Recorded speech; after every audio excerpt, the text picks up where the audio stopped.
Because the lila that we're going to explain from Bhakti Rasmi to Sindhu illustrates a point of tattva and a point of bhajan, sadhana tattva. So the point is about Shravanam, Kirtanam, Smaranam. The Smaranam has 5 levels, and the 3rd level is Dhyan. So he says that there was one individual in Pragyotishpura, something like that, very long name, some South Indian place. And he was a Brahmin. So already Brahmin means samadhamastapashocham, shantir arjunam evacha, gyanam vigyanam ashtikyam brahmakarma sabhavira.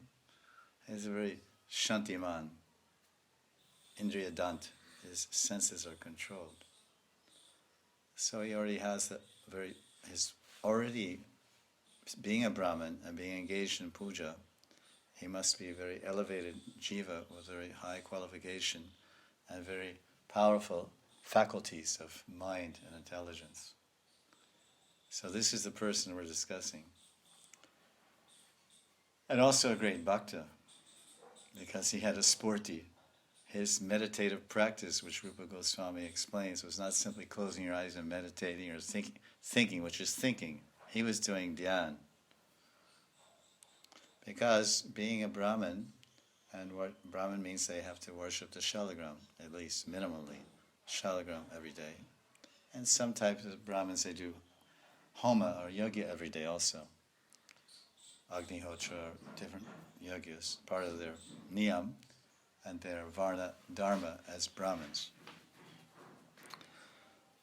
So in the puja vidhi, in the rules of puja, if one is worshipping shalagram or Krishna, or Murti form of Krishna, that before one does the paricharya seva or external seva, he must do manasi seva. So in the mind, one bathes the Lord and dresses Bhagavan and offers bhog and arti, all in the mind. And when one is doing the mental puja before the external puja with the hands and senses, then it can be very, very elaborate. You can offer chapan bhog in the mind, but externally you're offering a piece of mystery because you're a Madhukari Baba. You're a Madhukari Baba, and sometimes you get a little mystery in donation, a roti, a little rock candy. So you put one tulsi patra, Radhakund jal, Ganga jal, whatever, chant Gopal mantra, and of course they worship Shaligram as Bhagavan, Shamsundar, Damodar, Radharaman.